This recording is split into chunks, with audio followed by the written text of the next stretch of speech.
تا حالا شده یه فایلی رو با کلی زحمت درست کنین، بعد اشتباهی حذفش کنین و قلبتون بیاد توی دهنتون؟ هممون این تجربه رو داشتیم، نه؟ امروز قراره با هم یه سفر خیلی جالب به دنیای پنهان و مخفی فایلای دیجیتال داشته باشیم. میخوایم ببینیم از لحظه‌ای که به وجود میان تا وقتی که ما فکر میکنیم برای همیشه پاک شدن، واقعاً چه سرنوشتی در انتظارشونه. اون دکمه معروف دیلیت. تا حالا فکر کردین وقتی فشارش میدین واقعاً چه اتفاقی میفته؟ فکر میکنین مثل یه تیکه کاغذ مچاله میشه و تمام؟ خب باید بگم که داستان خیلی پیچیده‌تر و هیجان انگیزتر از این حرف است. دنیای دیجیتال سطل زباله واقعی نداره و همینجاست که ماجرا شروع میشه. خب قبل از اینکه یه فایل رو به اون دنیا بفرستیم، بیایید اول ببینیم اصلاً این فایلی که میگیم چی هست. خیلی ساده است. کامپیوترتون رو مثل یه دفتر کار بزرگ با یه عالم قفسی بایگانی تصور کنین. هر عکس، هر آهنگ، هر سندی که دارین یه پوشه جدا تو این قفسه هاست. این پوشه ها همون فایل های ما هستن که کامپیوتر با اسم و رسم میشناسدشون. و اما قسمت شگفت انگیزش، باورتون بشه که اون فیلم با کیفیتی که دیشب دیدین یا اون آهنگی که عاشقشین ته تهش فقط یه عالم 0 و 1. این 0 و 1 ها که بهشون میگیم بیت مثل کوچکترین آجرهای لگو هستن. وقتی 8تاشون کنار هم قرار میگیرن یه بایت رو میسازن و همینطور این لگوها روی هم چیده میشن تا بالاخره اون فایل پیچیده‌ای که ما میشناسیم شکل بگیره. فوق‌العاده است، نه؟ خب فایل ما به دنیا اومد، اما هارد دیسک ما که بی‌نهایت جا نداره، درسته؟ اینجاست که کامپیوتر یه شعبده بازی هوشمندانه انجام میده تا توی فضا صرفه‌جویی کنه. به این شعبده بازی میگن فشرده سازی. ببینید، ما 2 نوع جادوگر فشرده سازی داریم. جادوگر اول که بهش میگن لاسلس یا همون بدون اتلاف، خیلی وسواسی و دقیقه. مثل کسیه که وسایل سفرش رو با دقت تمام تو چمدون میچینه تا هیچ چی خراب نشه و همه چی سالم برسه. اما جادوگر دوم یعنی لاسی یا با اتلاف یکم بیخیال تره. اون میاد یه نگاهی به فایل میندازه و میگه خب این جزئیات رو که چشم انسان اصلا نمیبینه چرا نگهشون داریم و حذفشون میکنه. نتیجه یه فایل خیلی خیلی کوچیک‌تر. یادتونه گفتیم لاسلس وسواسیه؟ این مثال لگو دقیقاً کارش رو نشون میده. به جای اینکه 10 بار بنویسه یه آجر آبی بذار، خیلی شیک و خلاصه مینویسه 10 تا آجر آبی. هیچ اطلاعاتی از بین نرفته، فقط خلاصه نویسی شده. به خاطر همینه که برای فایلای متنی یا کدای برنامه که حتی یه ویرگول اشتباه میتونه کل سیستم رو به هم بریزه، فقط و فقط از این روش استفاده میشه. خیلی خوب، فایل ما الان فشرده شده و یه جایی روی هارد دیسک نشسته. حالا سوال اینه، چطور وقتی روی آیکونش دابل کلیک میکنیم، کامپیوتر توی کسری از ثانیه از بین شاید میلیون‌ها فایل دیگه پیداش میکنه؟ جادو که میکنه؟ خب راستش یه جورای جادو میکنه. اسم این جادو هست ایندکس. فکر کنین هارد دیسک شما یک کتابخونه عظیمه. کامپیوتر به جای اینکه برای پیدا کردن یک کتاب قفسه به قفسه رو بگرده، میره سراغ فهرست کتابخونه. تو این فهرست دقیقاً نوشته شده هر کتابی تو کدوم راهرو و کدوم قفسه است. این ایندکس هم دقیقاً همون کارو میکنه و به خاطر همینه که همه چیز انقدر سریعه. و حالا میرسیم به اون لحظه دراماتیک، لحظه خداحافظی، یا بهتره بگم اولین مرحله خداحافظی، همون کاری که هممون احتمالاً هر روز انجام میدیم. راست کلیک، دیلیت، و فایل میره توی سطل زباله.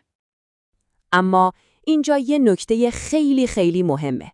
سطل زباله یه دستگاه کاغذ خرد کن نیست. بیشتر شبیه یه اتاق انتظاره. فایل شما واقعاً پاک نشده، فقط جاش عوض شده. سیستم عامل با این کار خیلی مهربونانه بهمون میگه مطمئنی میخوای پاکش کنی؟ یه فرصت دیگه بهت میدم فکراتو بکنی. و به خاطر همینم هست که برگردوندن فایل از این اتاق انتظار انقدر ساده است. 2 تا کلیک میکنین و تمام. فایل صحیح و سالم برمیگرده سر جای اولش. این یه تور نجات خیلی مهمه که جلوی خیلی از فاجعه‌های دیجیتالی رو میگیره. جالبه بدونین این تور نجات فقط مال ویندوز نیستا. چه گوشی سامسونگ داشته باشین، چه آیفون، چه مکبوک، همشون یه چیزی شبیه به همین سطل زباله دارن. انگار همه به این نتیجه رسیدن که ما آدما گاهی وقتا به یه شانس دوباره احتیاج داریم. خب تا اینجا همه چی آروم بود، ولی حالا میرسیم به لحظه‌ای که قلب آدم میاد تو دهنش. خالی کردن سطل زباله، empty recycle bin. این دیگه باید آخر خط باشه، نه؟ خب آماده این که با یه حقیقت شگفت‌انگیز روبرو بشین؟ این بزرگترین حقیقتیه که باید در مورد حذف فایل بدونین. وقتی سطل زباله رو خالی می‌کنین، فایل شما پاک نمیشه. نه، واقعا پاک نمیشه. تمام اون 0 و 1 ها هنوز سر جاشون روی هارد نشستن. تنها اتفاقی که میفته اینه که کامپیوتر میاد روی آدرس اون فایل برچسب میزنه، این خونه خالیه. اگه فایل جدیدی اومد میتونه بیاد اینجا. تا وقتی که فایل جدیدی روی اون نوشته نشه، فایل قدیمی شما مثل یه روح هنوز همونجا ساکنه. پس این یعنی چی؟ یعنی ما یه پنجره زمانی داریم، یه فرصت طلایی برای نجات فایلمون. این جمله کلیدی رو ببینین، فایل‌ها فقط تا زمانی قابل بازیابی هستن که داده‌های جدیدی روی اونها نوشته نشه. این یعنی یه مسابقه با زمان شروع شده. خب، حالا که فهمیدیم فایل‌های ما بعد از مرگ به یه برزخ دیجیتالی میرن، وقتشه که نقش فرشته نجات رو بازی کنیم. چطوری میتونیم این روح‌های سرگردان رو به دنیای زنده‌ها برگردونیم؟ راه اول، راه آدمای عاقله، پیشگیری. ویندوز یه ابزار فوق‌العاده به اسم فایل هیستوری داره که دقیقاً مثل یه ماشین زمان عمل میکنه. اگه از قبل فعالش کرده باشین، خودش مرتب از فایل هاتون کپی های پشتیبان میگیره. اینطوری اگه فایلی رو پاک کردین، خیلی راحت میتونین به دیروز برگردین و نسخه سالم فایل رو بردارین. اما اگه مثل خیلی از ماها اونقدراً دوراندیش نبودیم و بکاپ نگرفتیم چی؟ نگران نباشید، هنوز امید هست. اینجاست که نرم افزارهای تخصصی بازیابی اطلاعات وارد صحنه میشن. این برنامه‌ها مثل کاراگاه‌های دیجیتالی کل هارد رو وجب به وجب میگردن تا اون روح‌های سرگردون رو پیدا کنن. ولی یه قانون حیاتی اینجا وجود داره، یه قانون مرگ و زندگی. فایلی که پیدا کردین رو هیچ وقت روی همون درایوی که ازش پاک شده ذخیره نکنین. چرا؟ چون با این کار ممکنه دقیقاً همون فایل گم شده رو برای همیشه نابود کنین.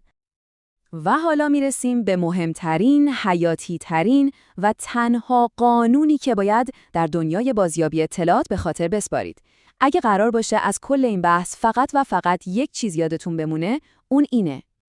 قانون شماره 1 اینه.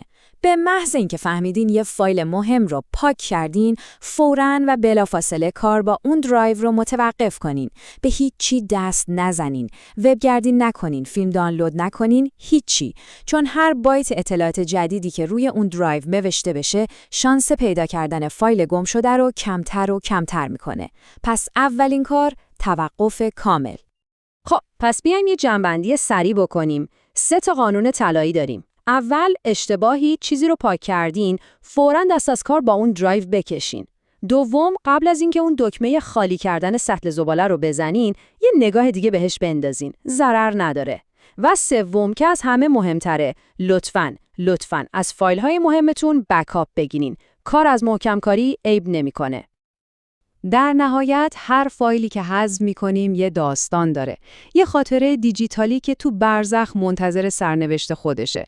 یا برای همیشه فراموش میشه یا یه روز دوباره زنده میشه.